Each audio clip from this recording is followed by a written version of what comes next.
Hello, everyone, and welcome. I'm James Harding. I'm the editor of Tortoise, and I'm extremely honoured and excited to welcome Larry Summers, the former US Treasury Secretary, and a host of other things besides Larry. I won't kind of give you the full CV, but we have had for several years now, certainly the most inspiring and possibly one of the happiest partnerships we've had has been with the One campaign.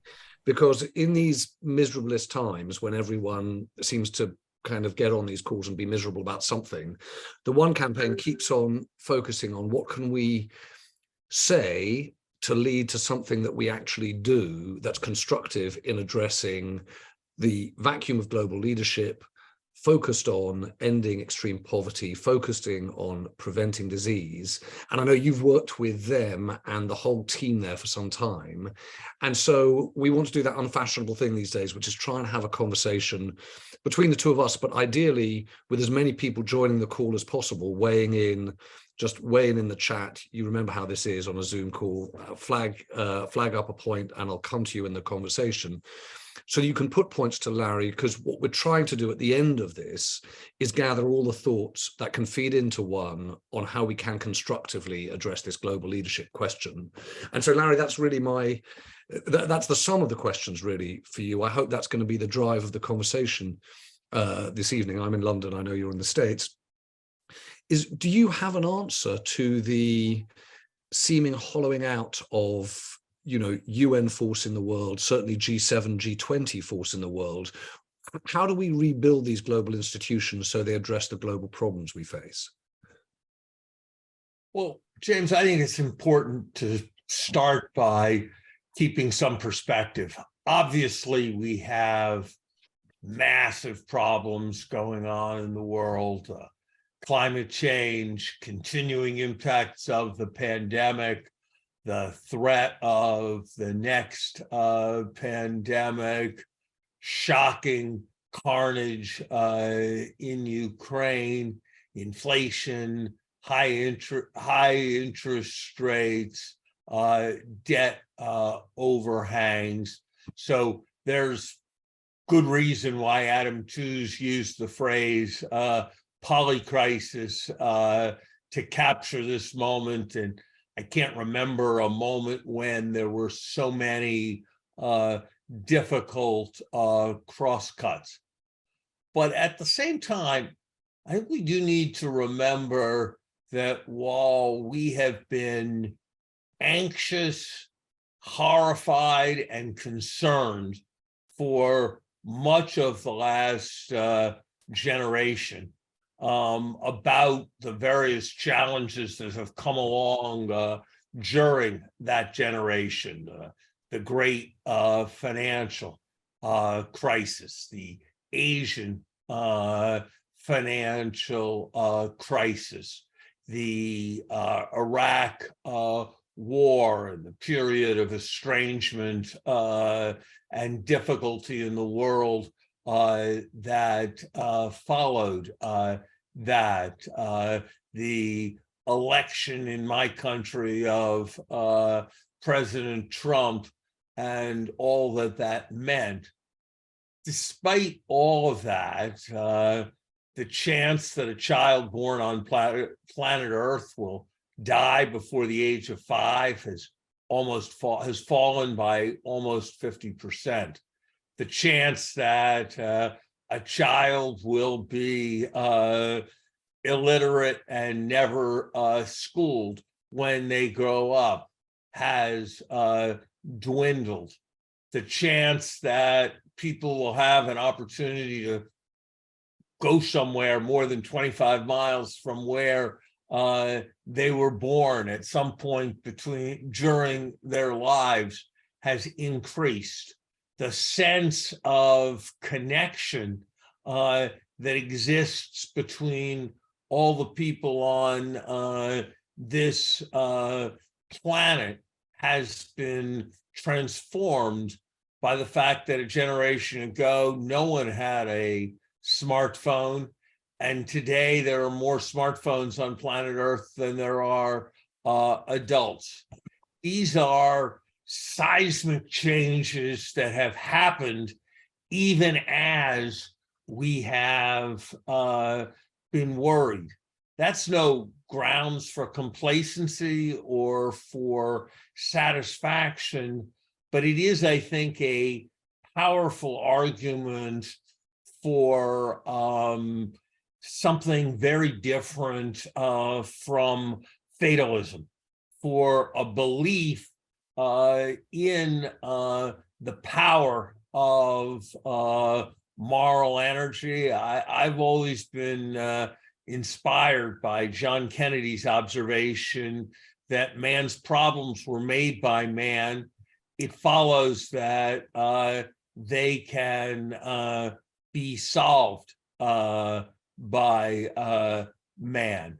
So I think it's wrong to start from a perspective that all is lost or that matters are hopeless.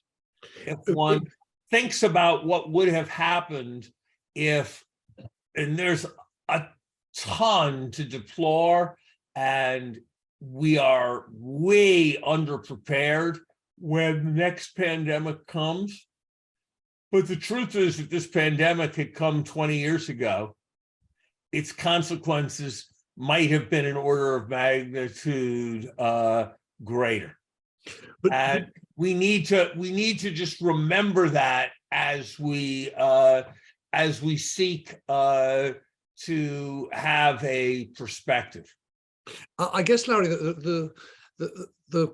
so I'd love to talk about those four big things that you raised, climate change, potential future pandemic, the military situation, the security situation, and the economic situation. But I wondered whether we could start, for people of my generation, and lots of people on this call won't remember this, but there was an incredibly famous Time magazine cover of you, I think, Bob Rubin and Alan Greenspan, the Committee to Save the World, 1999, I think it was. And then if you think of the read through from that to the post-financial crisis, the one thing you can say about financial institutions and the architecture of global finance is that the world has historically come together. Institutions have come together, and people have been able to see, they may disagree with the decisions taken, but they have been able to see decisions made. And I wonder how you think we can draw, or what lessons we can draw from the way in which the institutions of finance have responded to these kind of big challenges, to things like climate. Is there something that you draw that thinks, okay, well, there's a way of doing things when you're facing an acute crisis that can deal with a long-term one? Look, I think during the Asian financial crisis, and again during the great financial crisis in 2008, you had bold leadership from the United States operating through visionary leadership from the international financial institutions, resting on strong cooperation, first in the G7, and then ultimately in the broader G20 circles of government that led to a solution.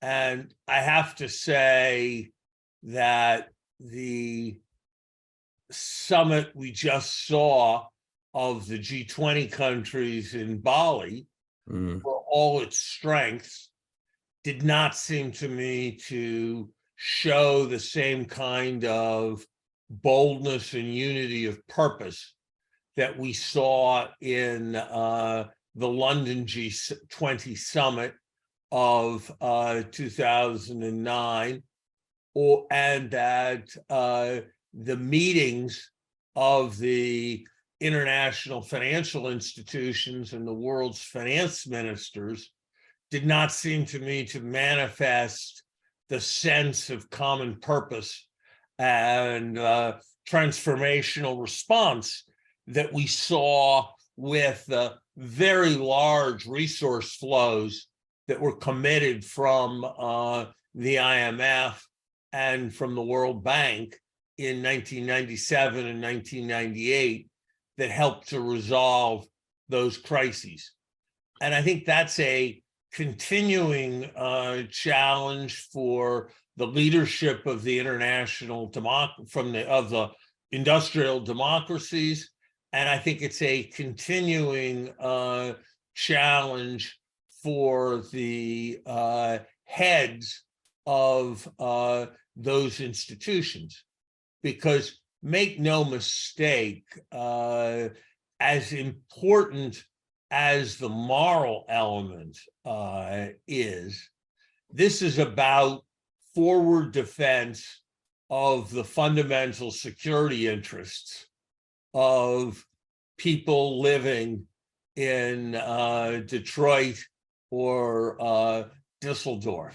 It is about whether they're safe from microbes, which are today a graver threat than even the most sophisticated artillery to more human beings.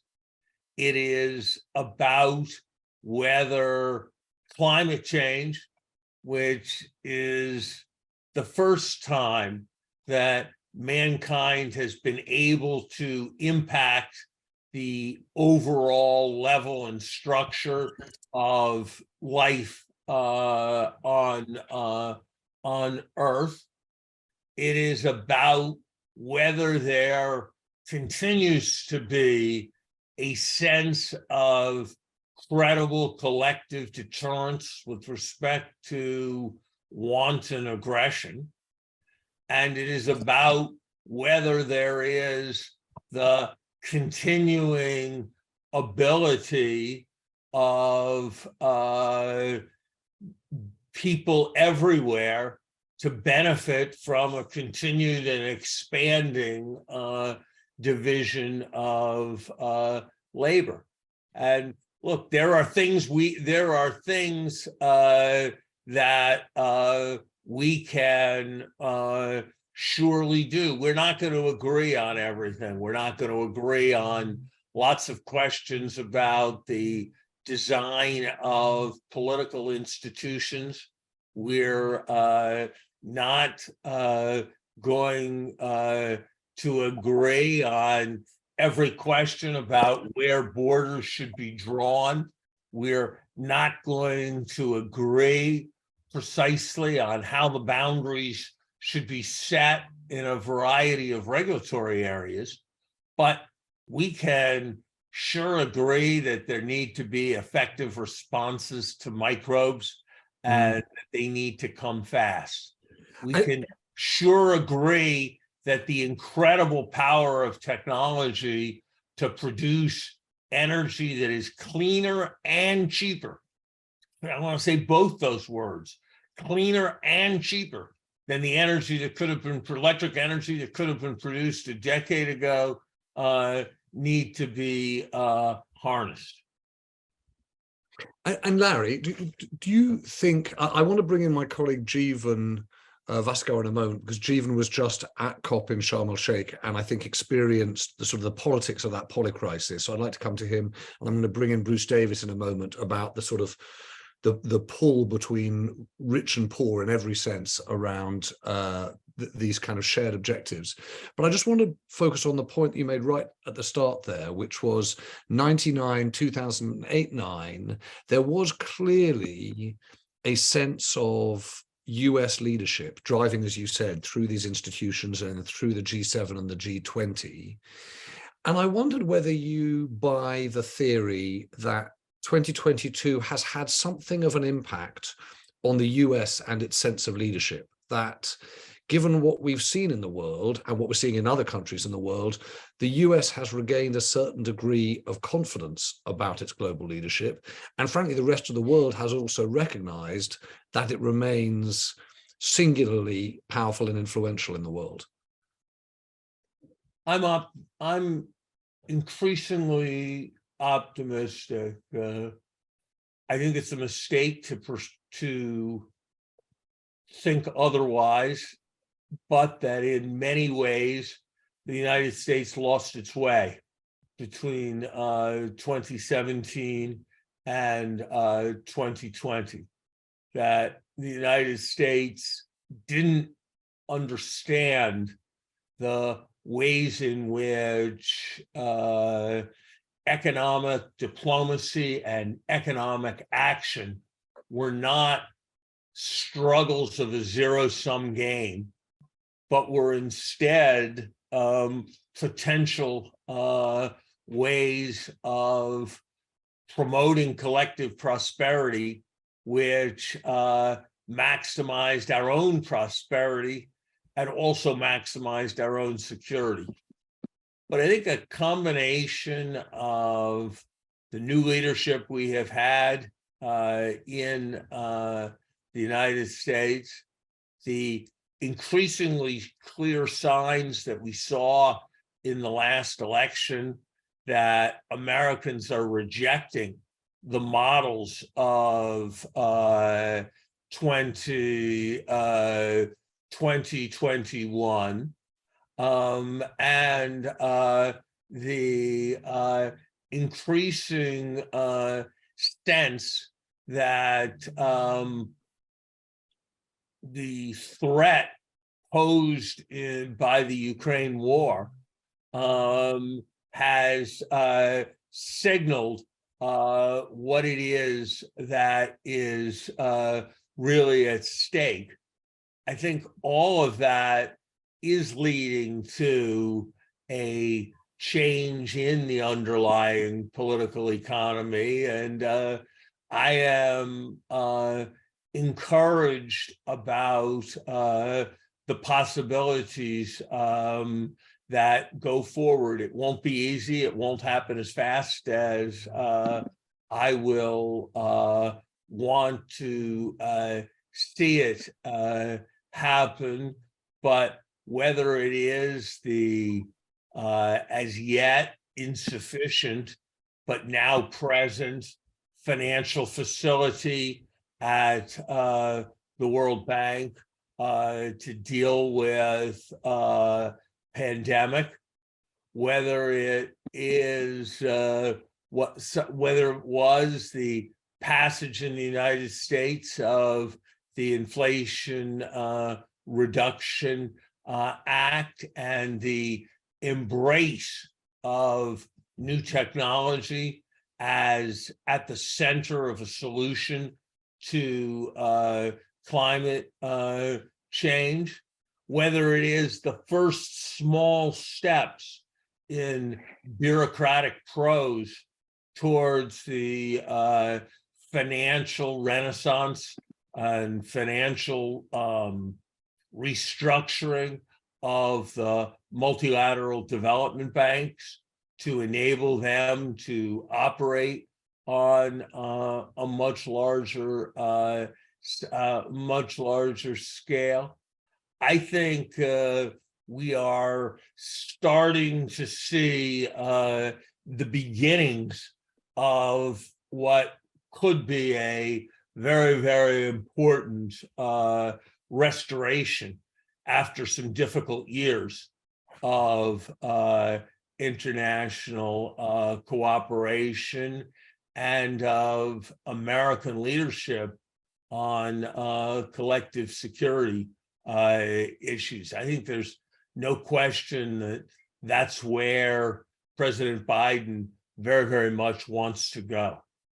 Larry, well, that's one of the more encouraging sets of things I've heard in a while. I want to come back to some of those things, particularly about, for example, the multilateral development banks and your point about the pandemic facility. We'll come back to that in a second. But if I can, I just had to bring in Jeevan, because Jeevan, people may have seen that you made this point in the chat about the reality of the poly crisis as it hit COP in Sharm. Do you want to just explain that to us and put the point to Larry?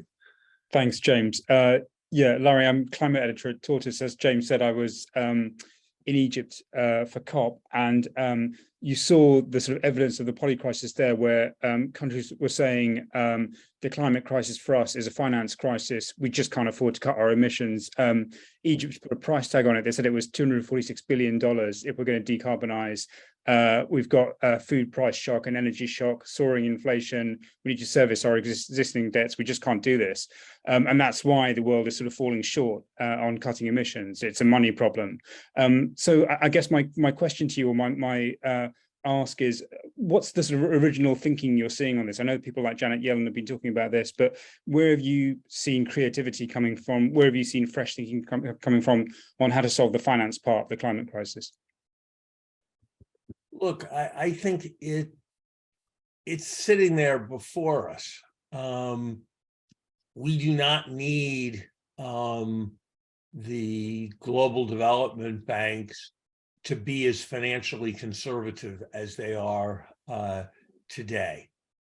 There was a moment of spectacular opportunity during the period of very, very low interest rate to increase leverage that was lost, but leverage levels still are significantly below what would be sustainable, as, albeit in rather bureaucratic prose, the expert group convened by the G20 recognized.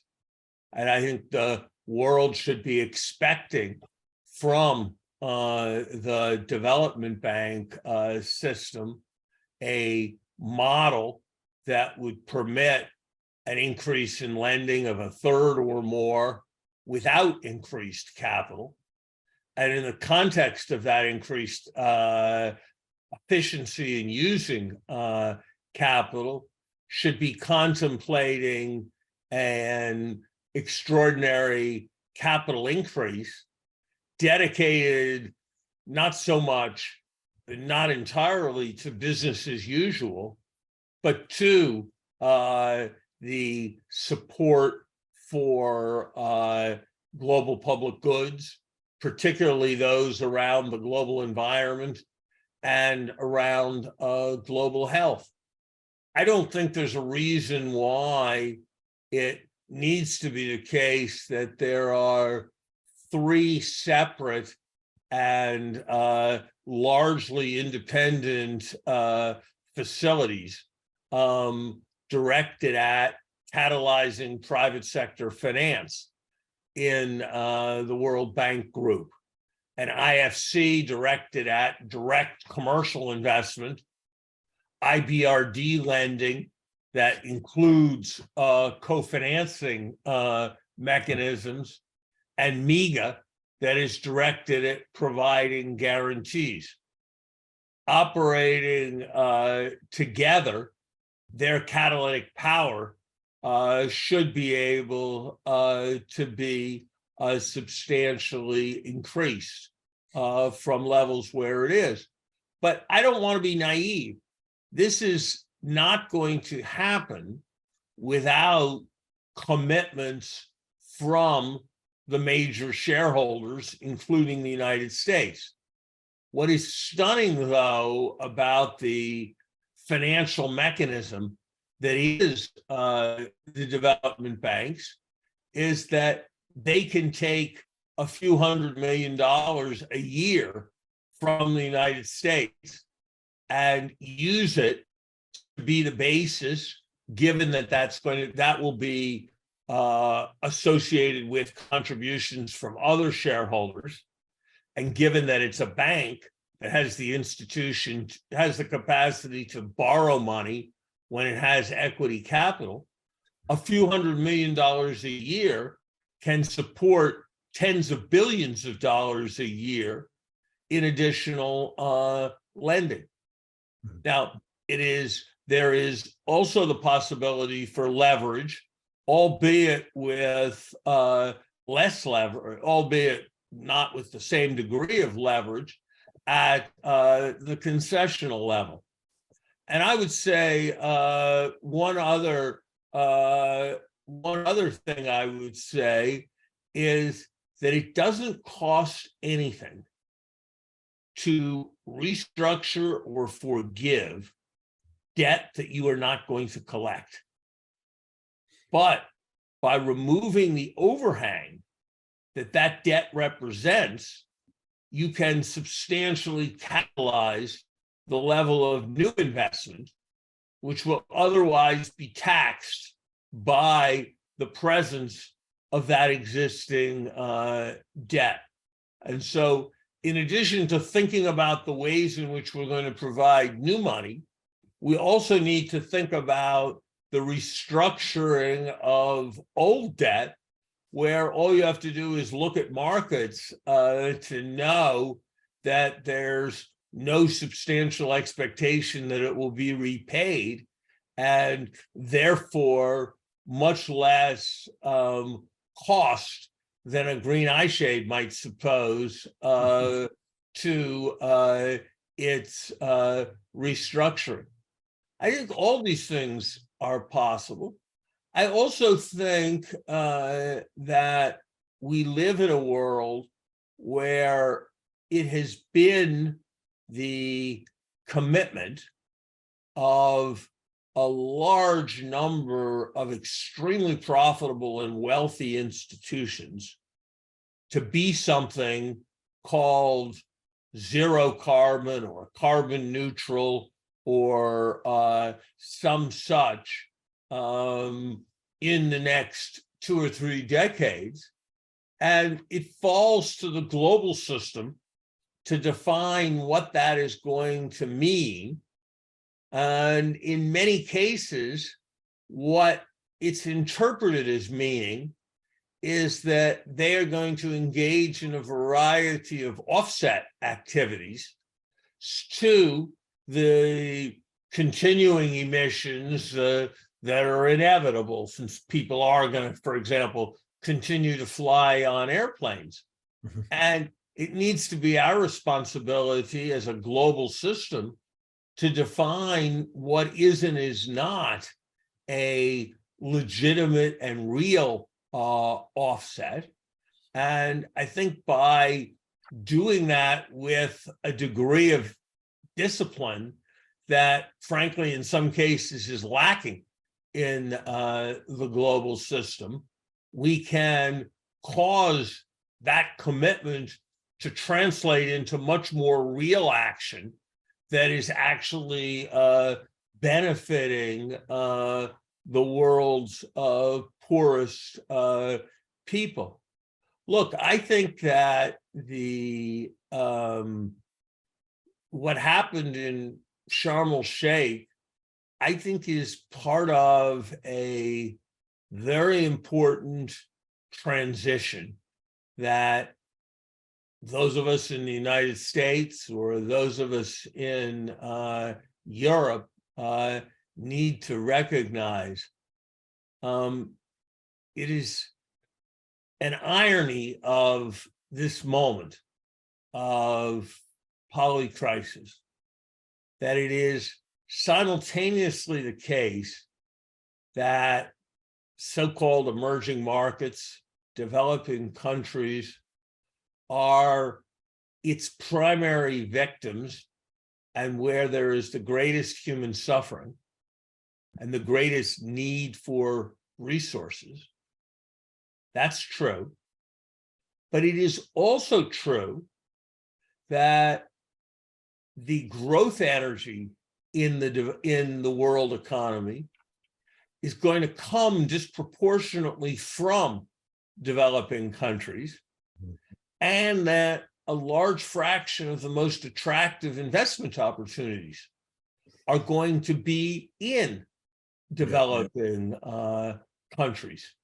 And so we need to capture this irony, and it makes the work of global financial intermediation more important than it has ever been before. Larry, Jeevan, thank you. And Larry, I have to say, listening to you, I'm reminded a few years ago, we did one of these one talks with Madeleine Albright. And it was a really inspiring thing listening to her, partly because she just had this lightness about talking around these incredibly complicated subjects. I remember her saying, I've never liked the word multilateralism. She said it has too many syllables in it and it ends with an ism. And yet, listening to you, what I'm struck by is the fact that you're talking about an agenda for multilateralism. You talk about the World Bank having an insufficient facility for dealing with the pandemic. You talk about a kind of rhetorical beginning to improving the terms of multilateral development banks. You talk about how you deal with debt forgiveness that can actually release some of the energy in these developing economies. And I guess my question to you is about the politics of driving that kind of change within the US, because it's not a vote winner. It's not clear who cares. And I just wondered, specifically within the Biden administration, who cares now post midterms to try and actually drive and affect some of the changes you're talking about?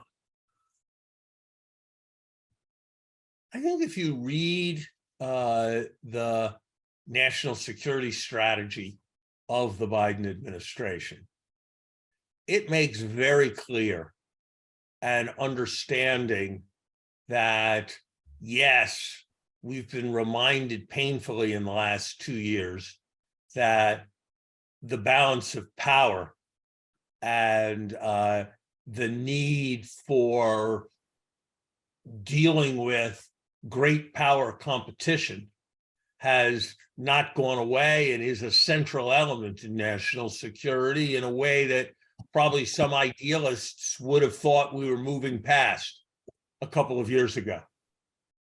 But that national security document also makes clear that there are grave threats from failure to achieve global cooperation. And those threats are there with respect to climate change. Those threats are there with respect to pandemic. Those threats are there with respect to nuclear proliferation and terrorism. And so we need to find a way of, and I think we will find a way of achieving that cooperation. I don't think that those ideas lack for a constituency within the Biden administration. And I think that it is a mistake to fail to recognize that sometimes in the United States, the transition from inconceivable to inevitable can be more rapid than anyone would imagine. It was my privilege during my time as Secretary of the Treasury to be a little bit of a midwife of one of the more extraordinary political dialogues that I have seen between Bono on the one hand and arch right-wing senator from North Carolina, Jesse Helms, on the other, with substantial kibitzing, both from poverty activists and from hard right-wing evangelical Pat Robertson, all of whom came together in support of a dismally titled thing, HIPC multilateral debt relief, where multilateral, as Madeleine Albright said, had too many synonyms, and HIPC stood for highly indebted poor countries, and yet it happened. Yeah. And maternal mortality rates in a number of African countries went down. Poverty rates child poverty rates went up. Gaps were closed between boys and girls rates of education. And so I think that this all can happen, and it can happen because it has happened. And it doesn't always work, and it doesn't happen as fast as many of us would like, and it doesn't happen as comprehensively as many of us would like. But, if you think about, go back further James, if you think about what would the plausibility have been based on a reading of the history of the first half of the 20th century as it stood in 1946, or the long-term history of Europe as it stood in 1946, that there would be a bold initiative led by the United States to reconstruct and reconnect the nations of Europe, of the kind we saw with the Marshall Plan, in a way that would have made intra-European war of the kind we had almost inconceivable in not that many more years. Now, if there's any silver lining, and on balance, one would wish it to be otherwise, but if there's any silver lining in the degree of alarm that so many people feel about what's happening in some of what has happened in China, or any silver lining in what is happening with Russia, it is that there is an impetus there to a profound kind of cooperation. So I see potential in the combination of the threats and the opportunities that are coming with technology, and it is going to require building. It's not going to come from people advocating to the persuaded using the arguments of the conventional moment. And it's not possible to see in advance just what form it will take. But I believe there are possibilities. Larry, I wanted one of the, firstly, by the way, just the reminder of Bono, Jesse Helms, and as you say, the kibitzers remind you what's possible, not least in the combination of people. But I wonder whether or not I can just pick up on, actually invite Bruce Davis and Jeff Seal, because I think they're both making a point that I suppose echoed at COP2, which is this suspicion that even if you get alignment around doing the right things, actually the benefits go to the richer countries and the rich within countries. And Bruce has made that point, and Jeff did separately. So I'm going to invite them to make that point to you. Bruce. Hi there. Yeah. So Bruce Davis. So I was an anthropologist studying money in California on the day of the crisis when Lehman's crashed, and we were at a global conference about money, and everyone ripped up their presentations and started talking about shadow banking and all the things that had come out of the shadows. But I guess looking back on that over the last 10, 12 years, it's the view is now coming that maybe some of that momentum and that solution went to solve the wrong problem, that it was preserving wealth rather than addressing the issue that caused the crisis, which is that there wasn't enough productive investment, that things were going into the wrong places, and that was causing the bubbles that undermined the banks. And I suppose in COP, what we're seeing there is a fight back around this concept of the just transition, which has sort of come out of LSE and a lot of the studies there, to try and make sure that we don't repeat the mistakes of the past, which I think Adam Tooze is really great to sort of remind us of in his own books. So it's really like, how do we ensure that huge inequality of wealth that is built up in the financial system doesn't distort the efforts that we are making now to realign capital with that solution, that it drags it back, which I think we're seeing a bit now with the issues with Mark Carney's initiative, GFANS, banks calling in antitrust excuses and so on, that wealth is kind of nervous about this future and doesn't want to commit to it. Meanwhile, is busy building bunkers in New Zealand to try and ride it out.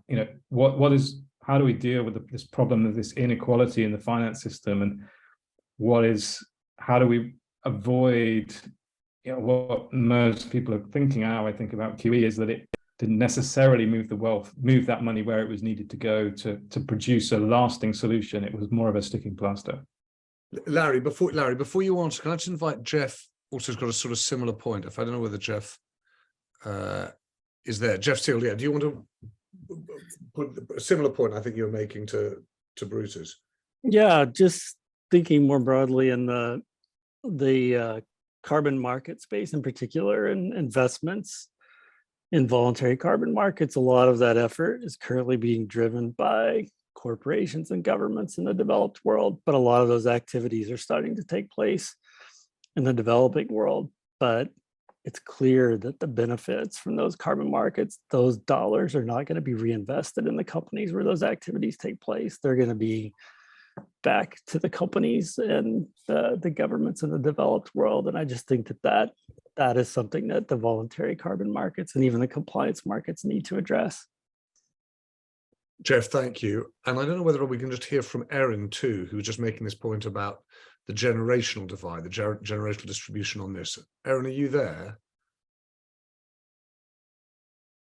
I don't know whether I could see you.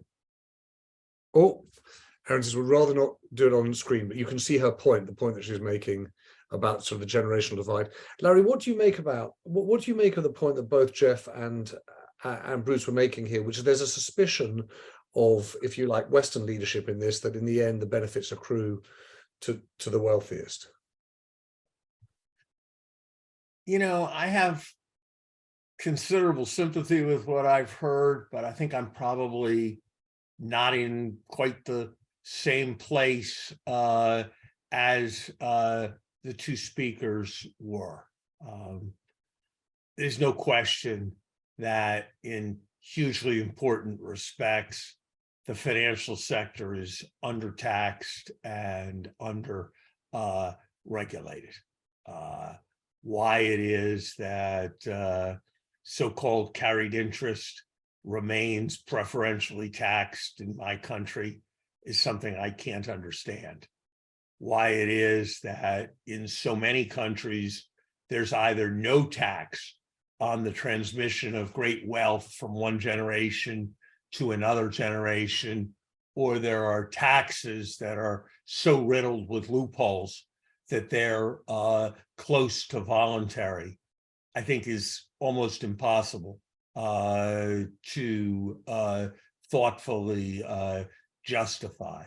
I think we've seen with some of the breakdowns that have taken place in crypto that an unregulated financial system carries with it enormous risks for everyone who is involved.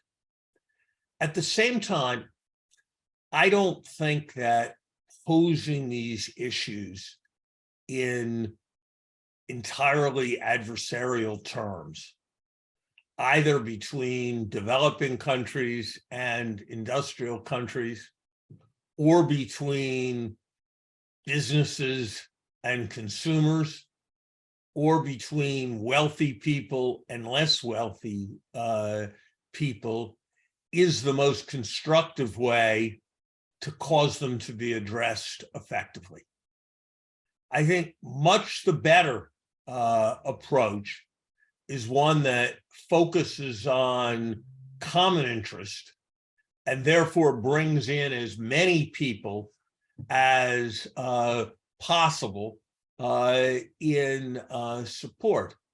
Now, has rhetoric of that kind ever been hijacked as a false justification for measures that mostly favored the wealthy? Yeah, that has happened. Is greenwashing a problem with a lot of things that go on in the offset markets? Absolutely, it is. But I think the better approach is to take the stakeholders at their word that they're committed to making it better in mutual interest, and then marshaling the facts and holding them to their commitment to their actions being in a mutual interest, rather than framing the matter in more populist and adversarial terms. I think if we look at the successes that we have had, the elimination of smallpox, the Marshall Plan, the PEPFAR program, and what it meant for reduction in AIDS, the HIPC debt relief program. If we look at the substantial successes that have happened that aren't nearly enough, but that do really mean that the world in poor countries is a much, much, much better place than it was when I went to the World Bank in 1990. And we look at the things that happened that brought that about. I think they have, of course, they have to do with passionate moralistic advocacy, but they ultimately, I think, have to do with finding ways of pointing towards large-scale mutual interest. And what has always impressed me about Bono's advocacy, and what has always impressed me about the work of One, and why I feel honored to be on its board, is that its approach is one of being willing to work with and talk with anyone, and to celebrate the objective rather than to vilify anyone. And I think that that approach is ultimately the one that has been associated with more success. And so it's the one that I've tried to take. And as I've done that, I've recognized that the world only moves forward with a spectrum of people taking on a spectrum of roles.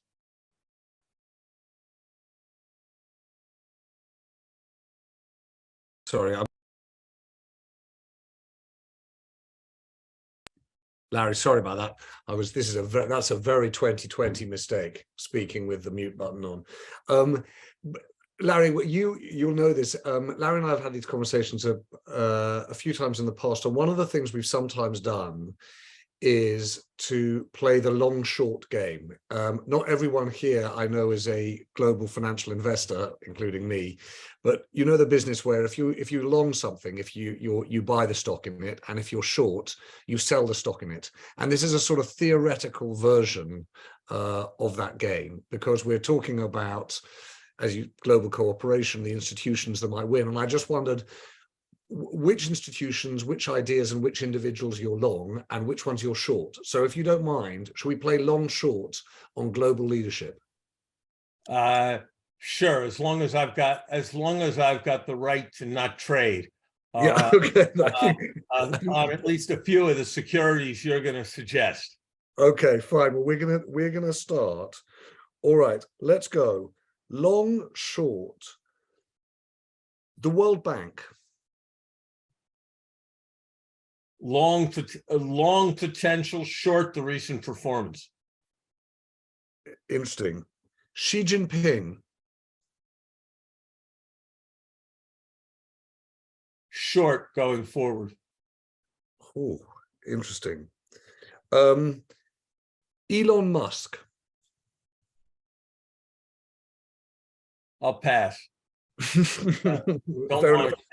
find out on Twitter.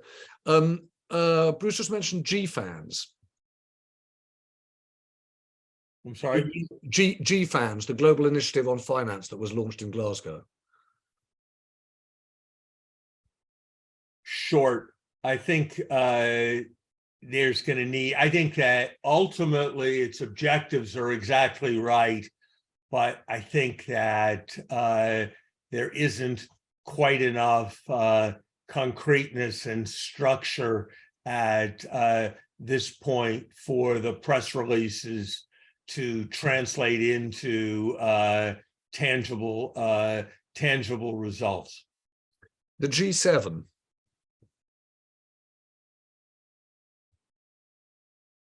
Long. I think it's being resurrected and renewed. The Global Fund. Very long. I think it's made huge contributions. It's been replenished in a reasonable way, and it's the kind of structure we very much need in global health. Would that it have more resources. We're going to get closer to home now. It's potentially going to get more painful. The European Union. Neutral. Lots of potential, lots of challenges, probably ultimately long. The United Kingdom. Oh, never count out the United Kingdom, and the price isn't very high right now. That's a very nice way of putting it. All right, we're going to go for some individuals because lots of people are asking in the chat, Larry. Vladimir Putin. Short. Ultimately, justice, democracy, cooperation are what prevail. And when you say short, I'm going to sort of press you on a timeline. 1 year, 2 years, 3? All three. As in, we've no idea. No, as in, I think it's gonna go down, and then I think it's gonna go down more, and then I think it's gonna go down more. I think it's irredeemable. Okay. Donald Trump's re-election chances. I may regret having said this, but I think it's not going to happen. As a Republican. I have too much faith in the ultimate wisdom of the American people. You know, not Donald Trump. There's a line that's attributable to Winston Churchill. I don't think he ever actually said it, but he is said to have said that the United States always does the right thing, but only after exhausting the alternatives. And I think it's a useful perspective for thinking about the United States. Well, on that note, Larry, it just falls to me to say thank you, not least because you did what we asked, which was actually be real about the world, but identify the trends that are going in the right direction. And I've written down this note: the beginnings of a restoration of international cooperation and US leadership. And given that we spent a fair few years asking whether or not there are any signs of either of those things, the prospect of that restoration is extremely welcome. I know you've got a huge amount to do and are involved and engaged in so many of the things you've talked about this evening. So it's a real pleasure to get to talk to you. We're continuing these one talks. Actually, we're having the next one with Martin Wolf and with Avinash Prasad, who, as you know, have been both focused on, for professionally their whole lives, on this development economics and particularly around climate finance. So I hope you'll join us for the next set of these one talks. We can't give you a round of applause, but we can kind of wave cheerfully and cheered by listening to you. So Larry Summers, thank you very much indeed. James, it's been a privilege to be with you, and it's been a privilege to be with a constituency that has so much moral energy, which I so much admire. Thank you very much for having me. Thank you.